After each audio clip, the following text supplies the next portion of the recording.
I'm Martin Tyler, and you're listening to Harry Symeou.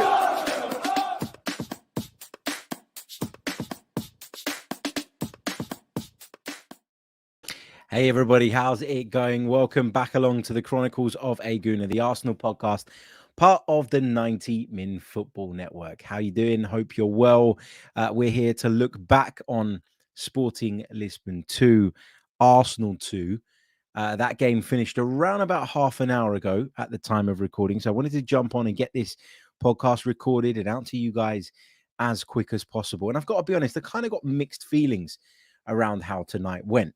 On the one hand, you know, you're looking at it as a trip away from home against a decent side. You concede a couple of goals, a couple of really sloppy goals that, you know, under normal circumstances or ordinarily maybe, or maybe even a year or two ago, Arsenal get punished for that and Arsenal end up with a mountain to climb in the second leg. But instead, despite being very lax at the back at times, despite lacking a bit of rhythm, and we'll come on to the reasons for that, we managed to get away with a draw. We managed to get away with a positive result. And we managed to get away with a result that I'm very confident we can build on and then progress in the competition from at Emirates Stadium next week. So, look, we got a lot to get into. We're going to talk about the team selection. We're going to talk about Jakub Kiwior, for example, playing his first game for Arsenal, the first opportunity we got to have a good look at him. We're going to be talking about Mikel Arteta's rotation. Did it really work? Was it a bit like what we saw in the group stages where, you know, we had, you know, a mixture? It was sort of 5-6 changes. It was 6 changes tonight. And did that really disrupt the rhythm? And does it kind of shine a light again on the fact that this squad is maybe not big enough to compete on multiple fronts at this moment in time? And maybe we do need to prioritize a little bit more. And maybe we will as this competition goes on. It's going to be really difficult because if you're Mikel Arteta, as the tournament goes on and progresses, you're going to feel like you're closer to winning it. Therefore, it would feel silly to let it go at that point, having come so far. But by that same token, if you're getting closer and closer to winning potentially a Premier League title, you're going to have to think about that as well. So it's going to be really, really interesting to see how this plays out and how Mikel Arteta manages all of this sort of moving forward. So I mentioned that Mikel made 6 changes this evening. 6 changes to the side that started the game, of course, at the weekend against Bournemouth. The starting 11 that he named, I'll just bring it up on the screen for those of you watching us on YouTube right now. If you're listening on podcast format, then don't worry, I'm going to take you through it. But it was Matt Turner in goal. I expected that. Ben White played at right back, and I think Ben White, well, I might have left Ben White out, if I'm honest. I might have played Tomiyasu at right back, and if Mikel Arteta felt that it was fine to play Zinchenko in Tierney's absence. Tierney was obviously unavailable this evening, as was Martin Odegaard through illness, but we understand he should be okay for the weekend. And I think we missed him, you know. I think we missed that bit of creativity when he's not in the side. That's not to take away from Fabio Vieira's performance, but we'll come on to talk about that as well a little bit later on. So Turner was the goalkeeper. White, Saliba, Kiwior, and Zinchenko were the back 4. I didn't expect Jakub Kiwior to start tonight. I said to you guys on the preview show that I thought he'd be coming in cold. I thought he would, you know, I thought it would represent a bit of a risk if Mikel Arteta threw him in today because, of course, you know, he hasn't played for Arsenal yet. William Saliba gave an interview post-match in which he talked about the fact that, yes, they've trained together as they would, being in the same squad, in the same setup, etc. But it's not the same as in-game experience. And so when I saw his name on the team sheet, I was pleased because it meant that we were going to get to have a good look at Jakub Kiwior for the first time in Arsenal colours. But at the same time, there was a little part of me that went, how's this going to go? And, you know, we'll do his performance in a minute, but let's just put it this way. It showed that he had come in cold, I think, anyway. And I think I was justified in the preview show in saying that there was a bit of a risk in doing this and that it may not work and this may not be the place to go out and throw Jakub Kiwior into the mix for the first time. But anyway, moving into midfield, it was pretty much the midfield I expected. Fabio Vieira, Jorginho, and Granit Xhaka. Of course, Jorginho fresh, didn't play at the weekend. Granit Xhaka only played a little while at the end. Fabio Vieira did play, but he hasn't had a lot of minutes this term, so there was no concerns really about him in terms of his fatigue. I wondered if Emil Smith-Rowe was going to start, but it looked like from Mikel Arteta's point of view, he wasn't quite fit enough, perhaps, or certainly couldn't be trusted to have the impact of Bukayo Saka. Mikel wanted to have at least two of his first choice front three in the side today. Reece Nelson, obviously off the back of that big moment against Bournemouth, given the nod today, and rightly so. And maybe you'd have seen a bit more rotation had Trossard been available, had Nketiah been available, etc., etc. So we've got a few problems in a few areas at the moment, and that has hindered Mikel Arteta in terms of what he was able to do in terms of rotation.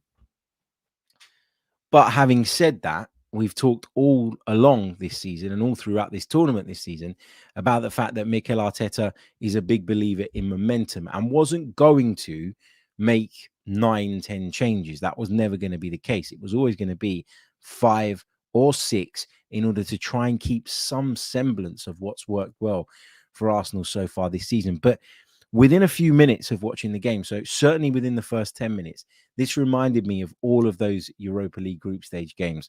Really slow tempoed, not enough penetration, not moving the ball anywhere near quickly enough.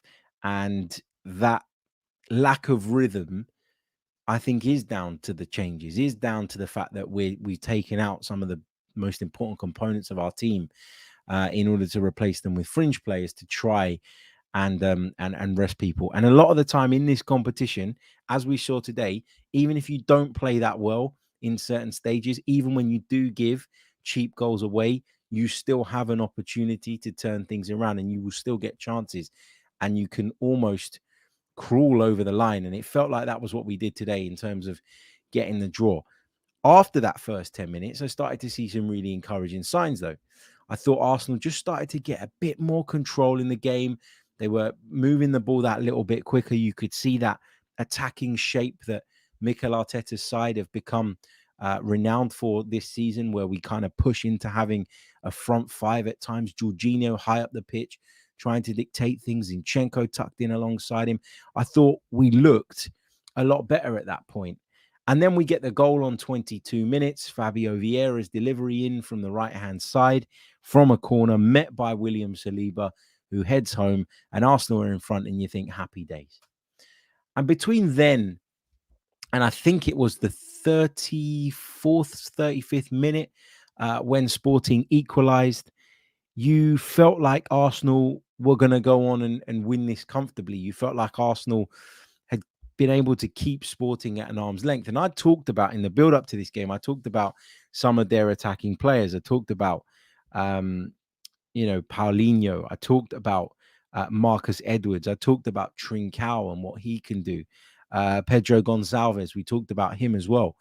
And so I knew, and I think a lot of us knew, that Sporting did have that within them, that ability within them to be able to cause us problems, to be able to get forward, to be able to build attacks. And they had a goal in them. They had a goal in them. They're not a bad side. They're a good side.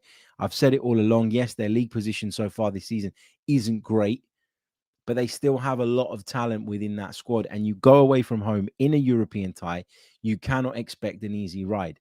And it just felt to me like, having come through that first 10-minute period where maybe Arsenal were a little bit complacent, a little bit slow, a little bit below the kind of level that we know they can be at, having come through that period and got our noses in front, but also started to play a lot better, you felt like this game was only going in one direction. And then Arsenal concede a really, really cheap goal. Really cheap goal. And there's a couple of people at fault for this goal. You can split the fault, I think, equally between Matt Turner and Jakub Kiwior. Because for me, when the ball is met by an attacker inside the 6-yard box, as close to goal as that, you got to look at the goalkeeper first and foremost as to why he hasn't come out to claim it. And then you've got to look at why Jakub Kiwior doesn't attack the ball. Is there a bit of miscommunication there? Is there a bit of Is there something lacking in terms of the relationship there between the goalkeeper and the centre back? Probably. They haven't played together before. It's not something that's completely unusual. And again, it's why I wondered if Mikel Arteta was going to throw Kiwior in. As for Turner, it's a weird one with Matt Turner, because the more I watch him, the more I think this guy is a good shot stopper. You know, he made a fantastic save in the first half down to his left. He's able to get to things. He's agile. He's got a strong arm. He's able to get down and keep things out. But when he's got the ball at his feet, he looks so uncomfortable. And it just makes me wonder every time I see him play, why did Arsenal go out and sign Matt Turner? Now, I'm not meaning this in a derogatory way. I'm not seeking to, badmouth the player, because I think he's a decent enough goalkeeper. But stylistically, he's so different to Aaron Ramsdale. It makes me wonder how Arsenal identified him and why they decided to go and pull the trigger on this player, because he just, for me, doesn't quite fit. And that might be harsh in a lot of people's eyes. That might be me being a little bit reactionary, because I think he certainly should do better for the first goal. And he had a moment where he sort of played the ball in towards, I think it was Kiwior, who just wasn't aware of the man closing him down. That almost led to a second from Sporting before the second actually came. And the more I think about it, the more I just don't understand how this made sense to anybody looking at it. I always say that when it comes to transfers, there's always an element of risk, and you don't always know what you're getting, not 100% anyway, until that player turns up, trains with you day in, day out, and then goes out and sort of represents your side on a match day and in match day situations. So I'm not saying that, this is an unforgivable crime, but it just, to me, when I look at Matt Turner, I look at his attributes, I look at what Aaron Ramsdale's key attributes are and how they've helped the team, and I just can't see where the correlation comes from. I just can't see how, if you think Ramsdale is the answer, you also think that Matt Turner is as well, and you also think that Matt Turner is a good solution in the event that Ramsdale's not available or isn't playing. I don't know. Stan the Man says Turner is American. My guess is that there was marketing in mind. See, I would have said this if we were talking about a US player 10 years ago, 15 years ago. I genuinely would have said this. I'm not ashamed to say it. I would have said something along those lines. And whilst I think there's an element of that to it, as I think there is when you sign players from lots of countries, I think when you go and sign a Japanese player, you are not just getting a good footballer, hopefully, you're getting access to a big market. When Tottenham signed Song Heung-min, good footballer, but obviously the other benefit is that he gives them access and a relationship with a very, very strong market. You go and sign an Australian player, you sign a Brazilian player, you sign a German player. It's all the same. But there are certain markets in football that are a little bit untapped, and you feel like if you can get into them via perhaps purchasing a player, you can get huge financial gain. But I mean, I don't want to say that about Turner, because I don't want to say that's the sole reason they signed Turner, because that would be disrespectful, because I don't know, but he just, for me, he just doesn't quite fit. And then after a positive start, I thought, to the second half, 10 minutes in, we find ourselves behind. Paulinho with the goal. Now, Matt Turner's been blamed for this one as well, just sort of based on what I've seen on social media post-match. And I think that's incredibly harsh. I don't think Matt Turner is a great fit. As I've said, I do worry when he has the ball at his feet. I do worry when we ask him to do certain things. But when you make an instinctive save like he did from the initial shot down to your right-hand side, the super critics will say he shouldn't parry it into a dangerous area, that he should parry the ball wide of the goal, and that will prevent anybody coming in having an easy angle from which to convert. But to those people, I'd say this: when you are focused 100% on getting down to a shot of that ferocity from that distance, from that angle, you're not thinking past that. So when goalkeepers do get down and make that save and parry it wide, that's more by coincidence than it is the goalkeeper thinking, as he's on his way down, oh my God, I've got to parry this into a certain area. Now, there will be shots that goalkeepers see coming from a long way, that they have to get across to.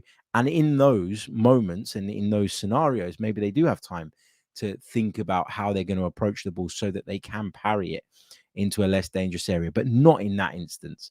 And it just happens that the ball dropped right in between the two Arsenal defenders that were back there, and Paulinho was there to pounce.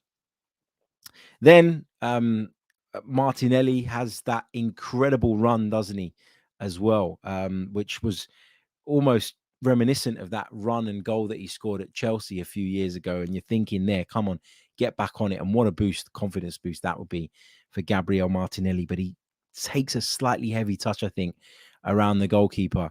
And that just allows the defender to get back. And unfortunately, it doesn't culminate to anything for us. So, yeah, there were some regrets. Paulinho also had another chance, didn't he? I can't remember if it was just before the Martinelli run or just after, but he sort of got through on goal, and he blazed it over the bar. It was a terrible, terrible miss, a real opportunity there for Sporting to have potentially put at least the first leg to bed with a 3-1 lead, and given themselves a really good chance going back to Emirates Stadium next week. Arsenal did find the equaliser, though. It was a Granit Xhaka cross, which took a deflection off of Morita and wrong-footed Adan in the Sporting Lisbon goal. He made some fantastic saves. He's a massive man-child, though, isn't he? He was whinging, he was moaning, he was complaining. You name it, he was at it. But he did make a couple of really key saves for Sporting today, I thought, and contributed to them getting the result that they did. They are going to be without Coates and Morita for the second leg. That's a blow for them. Two important players to them. Although Ugarte, the Uruguayan midfielder, is expected to be back in time for that one. So positive is that we went away from home. We didn't play very well. We half rotated, but we come back to London with a result that does put us in a good position going into the second leg. Like, you do back Arsenal to beat this Sporting side at Emirates Stadium in front of our own fans and book our place in the last 8. Okay, you would have that confidence. If we lost the game, then you're looking at it a little bit differently. Remember, away goals do not come into it this season, which is something I personally am struggling to get my head around. I have to be honest with you, just because I'm so used to, when you score a goal away from home in Europe, sort of celebrating it with an extra bit of zealous because of what you believe to be the greatest significance. But that is obviously not the case anymore. So remember that going forward. But in terms of the negatives, I didn't think Kivior had a great start to life in an Arsenal shirt. I thought it was a bit of a baptism of fire going away to Sporting, who I talked about in the build-up are a very good attacking side. Might not be the most watertight defensively. I thought that the goals they conceded as well. Okay, the second one was incredibly unlucky, but the first was equally as bad defending as the defending that we displayed when they, of course, found their equalizing goal around about 34, 35 minutes in. So you can say what you like about them in that sense, but as an attacking force, I think they are quite dangerous. And I think, they were a little bit cautious and a little bit reserved today. But certainly if the game state was one in which they felt that they needed to throw the kitchen sink at it, I think that you will struggle to live with them at certain points and at certain times in games. So the positive is that we didn't play that well, yet we go back to London with a good result. The negative is that Saka, Martinelli, White, Saliba, and Xhaka all played a full 90 minutes before what's going to be a very, very difficult trip to Craven Cottage on Sunday. So that's the negative. There is a drawback here tonight. There absolutely is that. And because of the game state, and because we were never in a position where Mikel Arteta felt we were comfortable, and we were never, or we certainly weren't in a winning position going into the last 30 to 35 minutes, we couldn't make the changes. We couldn't, take some of those lads off. In fact, we had to bring on more of the kind of the first choice side. We had to bring on Thomas Partey. We had to bring on Gabriel just to kind of manage the game. Tomiyasu, okay, that's fine, comes on to replace Zinchenko. But we had to make changes to kind of give us any chance of going on and winning the game. And I don't criticize Mikel for wanting to go on and win the game, because if he wins the game, all of a sudden the team that he can pick next Thursday might look slightly different. But because he hasn't won the game and it is very finely balanced, he now has to think or approach the second leg perhaps in a slightly different way. He might have wanted to make 6 changes that day. He might only be able to make 4 now. You know, there's small details, small differences in how things go and the position that you find yourself in can dictate to the manager how to approach a game of football. And Mikel's got a really difficult period coming now because he's got to find that balance between making sure we're fresh and competitive in the Premier League, but also making sure that we're good enough to continue our journey in this competition. At some point, he may come to a crossroads. At some point, he may have to make a decision one way or the other. Now, he'll never say that publicly. He always talks about the fact that when you play for this club, yes, you have to play 3 days, every sort of 3 days. You have to be committed. You have to always be ready. That's just the way it goes. But he will know deep down that he just doesn't quite have the depth right now to be able to navigate both, I don't think, without losing something somewhere along the line. Whether that be intensity, whether that be rhythm, because you're making multiple changes week in, week out. There's a lot of things that come into play here. The other negatives are that we're making silly mistakes defensively, and we continue to look vulnerable from set pieces. Now, at the start of the season, that wasn't even a thing. Obviously, tonight you're looking at Matt Turner and Jakub Kiwior for the first goal, and you're thinking, okay, do I really want to kind of go too big on this, considering that they are not 2 starters? They are not 2 players that would normally be in the team, or would be in the Premier League team, should we put it like that? Does that mean that you can just brush it under the carpet and move on from it? Maybe it does. But at the same time, we've seen it over the last few weeks. We've seen that vulnerability defensively creeping back in.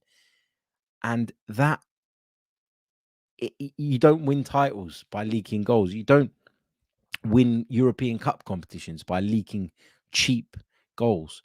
So that is something that we really, really do need to fix. Let's talk about some of the individuals. I've touched on Matt Turner, so I'm not going to go back over that. When we signed Matt Turner, I wasn't massively enthused by it. I've had my say on him before. I think he's a great shot stopper. I'd back him when balls are flying towards goal to pull off the stops, but I don't back him with the ball at his feet. And I'm not sure that he... I mean, is it down to a lack of confidence? Is it down to rustiness because he's not played a game since January? Maybe, but I look at him and he looks to me a bit like a square peg that we're trying to put into a round hole, and it frustrates me, and it makes me always go back to the source, which was the decision to sign him, or to the beginning, if you like, and it always begs me to ask the question: what was it that Arsenal saw in Matt Turner that made them think he could come in and be the deputy to Aaron Ramsdale? Now, I know, like somebody said in the chat earlier on, I think this is an absolutely valid point, that you're not always going to be able to find elite level players who will be happy playing second fiddle. I get that. But what you can find is similar players stylistically. And if you are big on a style like Mikel Arteta is, then surely that is right at the top of your criteria list when you are searching for players. The Matt Turner one, though, it doesn't make sense. When we first signed him, and I spoke to people about him, people that cover the MLS, the constant thing that people said to me was, I don't understand why Arsenal have gone for him, because he isn't particularly comfortable with the ball at his feet. And ever since then, I've watched him closely. He looks nervous. He looks shaky. He wants to play out from the back because clearly that's what he's been instructed to do. But he just makes rash decisions, probably because of his desperation to impress, and equally because maybe he doesn't have the reading or understanding of the game in the way that Aaron Ramsdale does, to know when to play the pass, when not to play the pass. But having said that, even Aaron Ramsdale at times gives us heart attacks, doesn't he? So it's a difficult one. Jakub Kiwior, I touched on it again already, but we'll go into it in a little bit more detail now. He's poor. Well, I don't want to say he's poor. That's not fair. He was poor today. Gave the ball away, or threatened to give the ball away a couple of times in the first period. There was one really silly pass that he played across the back line, and I can't remember if it was Saliba or White had to just smash the ball out into touch because they were under pressure because Kivior had put them there. I don't think that the pass from Matt Turner into him inside the penalty area when, or just shortly after Sporting's equalising goal, I didn't think that was a good pass from Matt Turner, but Jakub Kivior still, for me, has to protect the ball better. He certainly didn't cover himself in glory when the cross came in for Sporting's equalising goal. So there are still things for me that he needs to prove. And again, I'll go back to the preview show. It's why I wasn't sure if he was going to be thrown straight in. He was thrown straight in. Mikel Arteta said pre-match that he trusts all of his players. Will he still trust Jakub Kivior moving forward? Harsh to judge him at this stage in his Arsenal career. It's very early. It's his first game. Said to you guys before the game, I thought it was a tough game for anybody to come into, and I stick by that. But it wasn't the type of performance from Jakub Kivior that has me coming away thinking, you know what, we got ourselves a bit of a player here. Into midfield, Jorginho was Jorginho. A couple of times he was overrun, but we know that happens with Jorginho. We know what his limitations are with regards to his mobility. So no real concerns for me there, or no new concerns is probably the way I should put it. Fabio Vieira, I thought, looked lively. Some really nice touches, some wonderful passes, great delivery in to the penalty area for Saliba's goal. And he had a really good effort in the second half, didn't he? Where it was dragged just wide, very little backlift, very little time to sort of set himself. When the ball came back to him, he dragged it just wide, had a header towards goal as well. So encouragingly, he was getting into those really good positions, taking up that half space area that Martin Odegaard normally patrols. So he was given the opportunity to play there today. And I thought he did a decent job of that. And he's actually probably looked at his best in Arsenal colours when he's played in that role. We've seen him a couple of times play the left-sided 8 role. He did that at the weekend against Bournemouth, and it wasn't quite the same. So if there's one takeaway from me tonight with regards to Fabio Vieira, it's probably that he is a right 8 more than a left 8. Might sound trivial because he's a left-footed player like Odegaard, but it might sound trivial because the positions are quite similar. But I do think there is a little bit of a difference in terms of how comfortable he is coming in field so that he can have a shot and so that he can, get a little bit more involved. Anyway, Bukayo Saka didn't look quite at it today. A little bit lively at times, but not the Bukayo Saka that we know. Is that Bukayo Saka personally managing himself a little bit? I don't know. Hard to say, isn't it? Reece Nelson on the other side, I thought had moments where he sort of threatened to burst into life, took people on, got crosses into the box, but wasn't anywhere near as effective as he was at the weekend, which was a bit of a disappointment for me because I was looking for him to come out today and really push on. Didn't really happen. Martinelli through the middle, incredibly hardworking, puts himself about. Should have scored a goal when he made that excellent burst-in run forward, but it wasn't to be. But yeah, another sign that he's an option to lead our line. I still don't think he's the option, but he is someone that can do that in the event that we desperately need him. So those are kind of my main takeaways from this game. I mean, I don't aside from looking at the individual moments, i.e. the goals scored and the goals conceded, whereby you can find a lot of mistakes on both sides. There isn't really an awful lot to analyze here. I don't think we really learned any lessons about Arsenal. I think the most interesting thing was always going to be, from when I saw the lineup, how Jakub Kivior would perform. And I don't want to say he failed the test, but he certainly didn't pass it with flying colours. Let's put it that way. Obviously not writing him off, and I'm willing to give him the benefit of the doubt. First game, I said myself, didn't I, constantly in the preview, that this was not really the kind of game I'd want to throw someone into, because I quite rate Sporting Lisbon. And believe me, this tie is not over. Believe me, they are capable of coming to Emirates Stadium and scoring goals. So we're going to have to be on it. We're going to have to be concentrated, and we're going to have to tighten up defensively, because at the moment we are just way too leaky when it comes to goals and sort of giving up chances as well, giving up really good, strong, clear opportunities. We've got to get better at that. We were so good at shutting people out in the first part of the season, and just in recent weeks, it's gone a little bit array, hasn't it? So we'll have to see how that goes. But certainly something we've got to be mindful of, and certainly something we've got to try and address. But yeah, look, big second leg coming up. Focus has to shift to Fulham now. We'll be bringing you a preview show on the Fulham game tomorrow, late afternoon sort of time. So we'll be live and we'll be discussing that one, which is a big game for the Arsenal, big game for Fulham as well. London derby, of course. For now, Arsenal have to be able to just put this to one side, focus on Sunday's game, and we bring this back to the forefront of our minds once that game is out of the way. And hopefully we got 3 points on the board from that. It's a really difficult thing for a manager, this kind of scenario, right? Because in the Champions League, when you're in the Champions League, you believe in the Champions League. The Champions League is the holy grail. Even when you are challenging for a Premier League title, there is very little room for the case that the Champions League is something you should throw away because of its prestige, because of its history, because of what it represents. It's Europe's premier competition.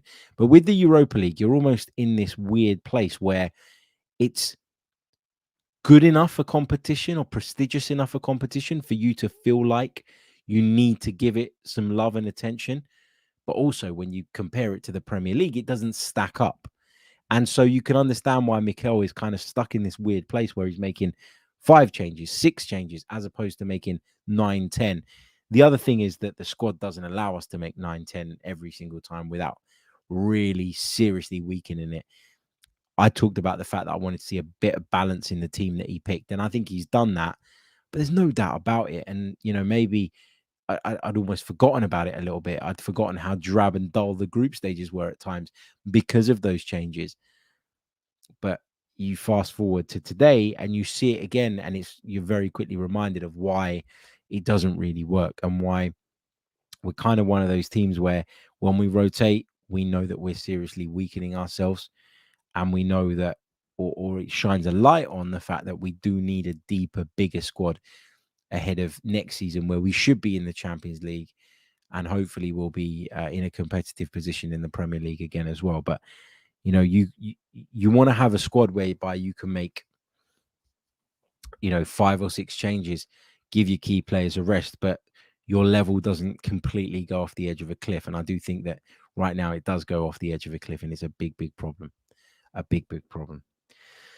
Look, guys, I'm going to leave it there. Absolutely shattered. It's been a really long day, and I rushed home to get back and watch this game, which I thought was one that might well go our way. I did predict the draw, didn't I? I predicted 1-1 though, not 2-2.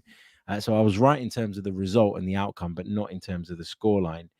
But yeah, it's I'm going to leave it there because I'm shattered, and we will be back tomorrow, as I say, for the preview, and maybe I'll have some more thoughts on this game. Wanted to bring you some instant reaction to this one, but yeah, it just, for me, it's a mixture of frustration tonight, but also, I don't want to say happiness because I'm not happy, but I'm content. So I'm content, but I'm frustrated at the same time because I think it's a result that on paper is a respectable one. It's one that puts us in a good position in the tie. But when we went 1-0 up, I thought we were in a position to really go on and cruise through the rest of the game. We didn't. We gave up a cheap goal, and that sparked the chain of events that put us in a position where we could have ended up losing this. And it's very quick. It's very sort of